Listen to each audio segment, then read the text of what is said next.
તો સાબરકાંઠામાં શાકભાજીના ભાવ તળિયે જતા નારાજ ખેડૂતોએ મોટા પ્રમાણમાં કરી હતી શાકભાજીની ખેતી।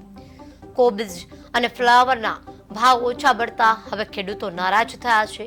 પૂરતા ભાવ ન મળતા ખેડૂતો પરેશાન પણ થયા છે।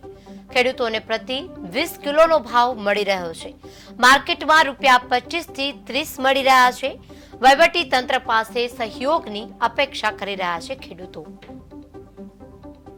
માર્કેટની અંદર આવક પણ સારી છે, પણ ખેડૂતો પાસેથી વેપારીઓ 35 થી 40 રૂપિયા 20 કિલો ખરીદે છે અને ખેડૂતોને અને વળતાઈ બજારની અંદર 35-40 રૂપિયા કિલોના ભાવથી વેચે છે। તો બેનું માર્જિન તો તમે જુઓ, ખેડૂતોને 2 રૂપિયા 20 કિલોના અને વેપારીને 40 રૂપિયા કિલોના, આ કેટલો તફાવત છે।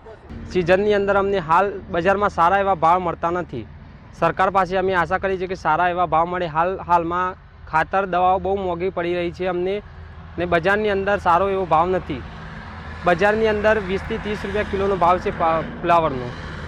એ સરકાર પાસે આશા કરી છે કે સારો એવો ભાવ અમને મળે। સાબરકાંઠા જિલ્લામાં વડાલી અને પ્રાંતિજ તાલુકામાં શાકભાજીનું વાવેતર સૌથી વધુ પ્રમાણમાં થઈ રહ્યું છે અને સૌથી વધુ શાકભાજી માટે પ્રખ્યાત ગણાય છે।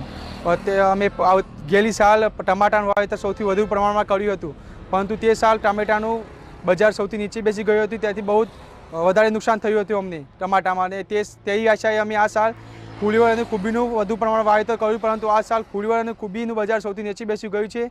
અમારે અત્યારે જે બિયારણ રૂપી છે તે બિયારણના પૈસા પણ ક્યાંથી કાઢવા એવું હાલત થઈ રહી છે। અને અમે બજારમાં જો ફુલીવર અને કુબી લઈને જઈએ છીએ તો લોકો અમારી પાસે 50 અને 30 રૂપિયામાં પાઉચ માગે છે। અને માર્કેટની